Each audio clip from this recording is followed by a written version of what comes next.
이어령 80년 생각 김민희 지음 위즈덤 하우스 집필을 시작하며 그의 머릿속이 궁금하다. 내 손에는 세상에서 단 하나밖에 없는 보물지도가 있다. 지도는 해독기 어려운 암호문으로 가득 차 있고 어디에서부터 실마리를 풀어나가야 할지도 막막하다. 중요한 것은 최종 종착지인 보물섬에는 어마어마한 가치를 지닌 보물이 숨겨져 있다는 사실이다. 임무는 막중하다. 암호 해독을 할 수 있는 시간은 정해져 있고 미션을 부여받은 요원은 극소수다. 정해진 시간 내에 암호를 해독하지 못하면 보물지도는 쓸모없는 휴지 조각이 되고 만다. 이쯤 되면 아마 독자 여러분께서 눈치채셨을 것이다. 맞다. 이 책은 이어령이라는 창조라는 단어가 가장 잘 어울리는 이 시대 최고 지성의 두뇌를 파헤치는 여정이다. 80대 후반에도 창조적 발상을 멈추지 않는 한 지식인의 생각을 해부하는 여정이자 끝없는 목마름으로 새로운 우물을 파헤쳐내는 지적 갈증의 편력을 쫓는 여정이기도 하다. 나는 이어령 교수의 마지막 제자다. 그는 1966년부터 2001년까지 30년 넘게 이화여대 강단에 섰다. 1986년까지 국어국문학과 교수로 재직했다가 1995년부터 2001년까지는 석학 석좌 교수를 맡았는데 운 좋게도 나는 딱 이 시기에 학부와 대학원을 다녔다. 학부에서는 그의 교양 과목, 한국인과 정보사회, 한국문화의 뉴 패러다임을, 대학원에선 그의 마지막 국문학 전공 수업인 문학과 기호학을 수강했다. 그의 강의는 도끼질 같았다. 매 수업마다 머릿속이 쩍쩍 갈라지는 듯한 충격과 경이로움이 뒤따랐다. 별도의 교재 없이 새롭게 나눠주는 A4 한 장짜리 페이퍼는 요술종이었다. 종이에 쓰인 낯선 키워드들은 우리를 낯선 세계로 홀렸다. 이메일 계정 하나 없는 학생이 대부분이던 1997년. 한국인과 정보사회 시간에 그는 유비쿼터스 혁명이 몰고 올 미래를 보여줬고 한국문화의 뉴 패러다임 시간은 캐캐묵은 단어와 개념을 불러내 새시대 가치로 재창조해냈다. 잘 쓴 글은 잘 지어진 건축물 같다는 사실을 수학과 논리학처럼 증명해 보였던 문학과 기호학 시간도 빼놓을 수 없다. 인문, 예술, 철학, 역사는 그의 모든 수업에 한데 융합되었고 어느 수업에서든 그만의 시각과 해석이 녹아 있었다. 매 수업이 혁명적이었고 놀라움의 연속이었다. 어떻게 저런 발상을 해낼까? 그를 볼 때마다 든 생각이다. 그의 머릿속이 궁금했다. 어떻게 늘 새로운 생각을 피워내는지, 어떻게 남들은 그저 스쳐 지나가는 작은 것에서 거대한 우주를 발견해내는지, 또 천리 앞을 내다보는 미래학자의 해안은 어떻게 가지게 됐는지 궁금했다. 번쩍하고 생각의 스파크를 내는 결정적 순간에 그의 머릿속에서는 어떤 일이 벌어지는 것일까? 그것이 미치도록 알고 싶었다. 일순간 아이디어가 떠오르는지, 아니면 머릿속 이 방과 저 방에서 대기 중인 사고의 진료들을 조합해 마인드맵이라도 그리는지. 그것도 아니라면 역사 속 예술가들이 그러했듯 창조적 영감을 불러일으키는 그만의 아리따운 뮤즈를 숨겨놓기라도 한 것인지. 로버트 루트번스타인의 생각의 탄생이라는 책이 있다. 알베르트 아인슈타인, 메르셀 뒤샹, 레오나르도 다빈치, 리처드 파인먼 등 역사상 위대한 천재 13인의 창조적 발상법을 파헤친 책이다. 책을 펼치니 아니나 다를까 한국어판 서문을 이어령 교수가 썼다. 그의 첫 문장은 이렇게 시작한다. 아, 내가 써야 할 책이 먼저 나왔구나. 나에게 이어령은 살아있는 천재의 다른 이름이었고 책이나 브라운관, 대규모 강연에서나 볼 수 있는 비현실적인 인물이었다. 글로 접하고 수업으로 접할 수 있는 것만으로도 충분히 운이 좋다고 과분하다고 여겨온 터였다. 그만큼 부담스러웠고 걱정도 많았다. 내가 과연 이어령 교수의 창조 독본 성격의 글을 쓸만한 자질이 있는가 하는 자격지심도 있었고 기자의 관점에서 객관적 톤을 유지할 수 있을지도 자신하기 어려웠다. 인터뷰를 진행하며 내가 가장 많이 한 반응은 이것도요였다. 내가 사는 세상 곳곳에는 이어령 교수의 창조물이 보이지 않게 녹아 있었다. 그는 교육자이자 작가, 행정가, 문명 비평가 등으로 전방위 영역에서 활동하며 굵직한 창조물을 배출해 왔는데 그 창조물은 유무형을 망라한다. 무엇보다 그는 창조적 인물을 알아보는 눈 밝은 사람이었다.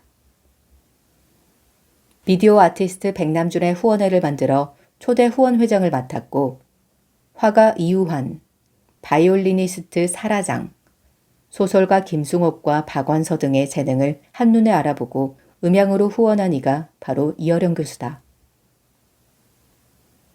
그래서 이 책은 단순히 이어령의 창조 독본에 그치지 않은 그가 창조해낸 대한민국 문화적 자산의 숨은 이력서이기도 하다.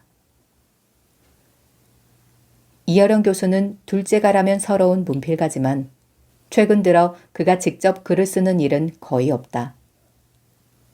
이유는 두 가지다.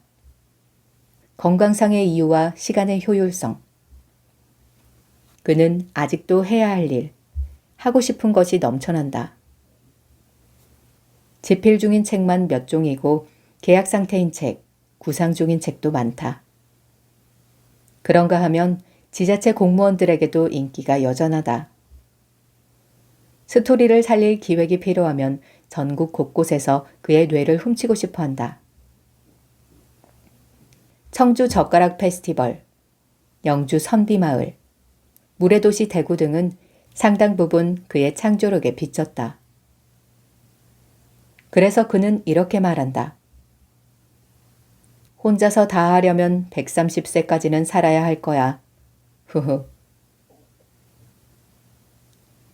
그가 걸어온 창조의 여정을 따라가다 보면 멈칫하거나 고개가 갸우뚱해지는 지점을 만나게 된다. 학자이자 문필가로서 문학사상 창간을 주도하고 대학 강단에서 혁명적 강의를 시도한 이력은 단번에 이해된다. 미래학자다운 통찰력과 해안으로 디지로그나 생명자본주의 같은 새 시대의 패러다임을 제시한 일에도 고개가 끄덕여진다. 그런데 운동의 젬병인 그가 88 서울올림픽이나 무주, 전주 동계 유니버시아드의 개폐 회식을 기획하고 아무 연고 없는 지자체 축제 연출에 손을 보태는 건 도무지 이해하기 어렵다. 그래서 왜 맡으셨냐고 캐물으면 이 교수의 특유의 충청도 사투리로 허무한 답이 돌아온다. 재밌잖아. 얼마나 재밌겠어. 무에서 유를 창조하는 일인데. 그러고는 늘 아이같이 웃는다. 이 짧은 답과 천진난만한 웃음은 많은 것을 담고 있다. 모든 어린아이는 가지고 있지만 대부분의 어른들은 잃어버린 웃음. 창조라는 말은 모든 존재의 최초에만 단 한 번 명명될 수 있는 거룩한 단어다.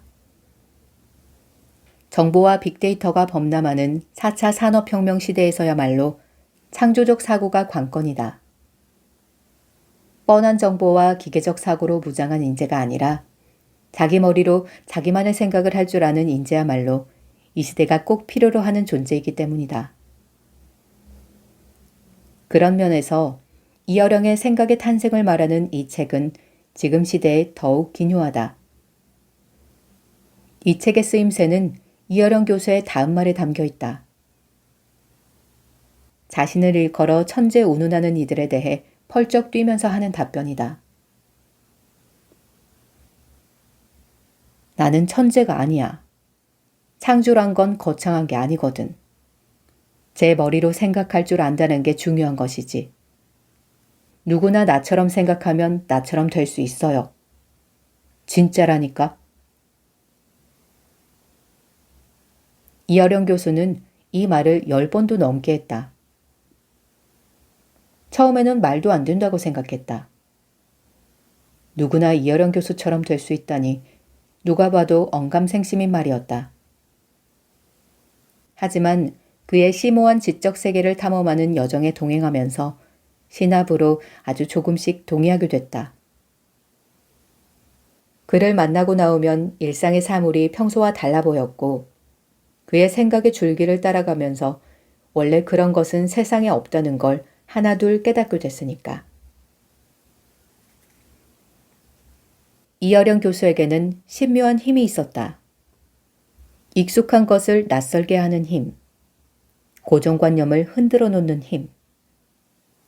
그 힘은 짜릿한 지적 충격도 안겼지만 동시에 도무지 끝나지 않은 과제를 떠안은 것 같은 묵직한 부담감도 안겼다. 이 개념에서 저 개념으로, 이 발상에서 저 발상으로 동서고금과 분야를 불문하고 껑충껑충 건너뛰면서 오가는 지적 탐험은 숨가빴고 엄청난 양의 보충학습을 요할 때도 많았다. 키워드 사이사이에 빈칸 채워넣기 같은, 그래서인지 2시간여 인터뷰를 마치고 나오면 늘 뇌가 뜨끈뜨끈해졌다. 실제로 머리가 펄펄 끓는 듯하며 얼굴이 벌겋게 달아올라 감기인 줄 알고 감기약을 먹은 적도 있었다. 이 책은 2016년부터 주간조선에 약 1년간 연재한 이어령의 창조 이력서를 바탕으로 했다. 사전 미팅만 10차례가 넘었고 주간조선 정식 인터뷰가 22번, 책 출간을 위해 진행한 보충 인터뷰 역시 20차례가 넘고 전화로 진행한 코로나 문명론 인터뷰는 10시간에 달한다.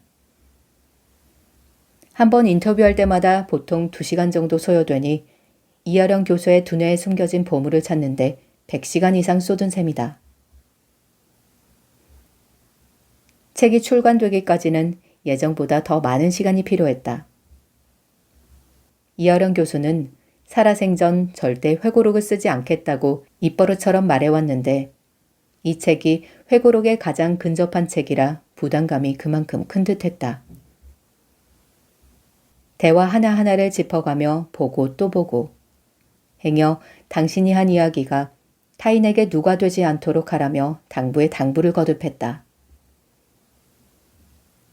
이어령이라는 이 시대 최고 지성의 두뇌를 파헤치는 보물찾기 여정은 험난했지만 감동적이었다. 이 길 저 길 참 많이도 헤맸다. 어떤 길은 넓고 환했지만 어떤 길은 좁고 침침했다. 겉으로 보이는 이어령 교수는 화려하고 거대했으나 달의 이명과도 같은 시간에 그는 외롭고 쓸쓸할 때가 많았다. 창조는 외로운 거야. 나는 단조의 음성이 귓가에 유독 맴돈다. 많이 헤맨 덕에 어두운 이면을 만나는 시간은 행운이었다. 진짜 창조는 어둠 속에서 잉태되고 탄생할 때가 많았으므로 그 어둠의 시간을 헤매면서 그와 함께 웃었고 또 때론 함께 울기도 했다. 독자 여러분께서도 함께 보물을 찾아 헤매는 심정으로 이 책을 읽어주시면 감사하겠다. 이 한 권의 책이 나오기까지 많은 분들의 도움이 있었다. 무엇보다 주간조선과 톱클래스 선후배님들의 힘이 컸고 뒤늦게 운명처럼 만난 위즈덤하우스 류혜정 부서장님이 산파 역할을 해주셨다. 고개 숙여 감사드린다. 커다란 우상 같은 남편 동철 씨와 멋진 두 아들 수빈, 정빈. 늘 무조건적인 사랑과 지지를 아끼지 않는 부모님께 표현할 수 없는 범위의 모든 사랑을 전한다. 2021년 1월 김민희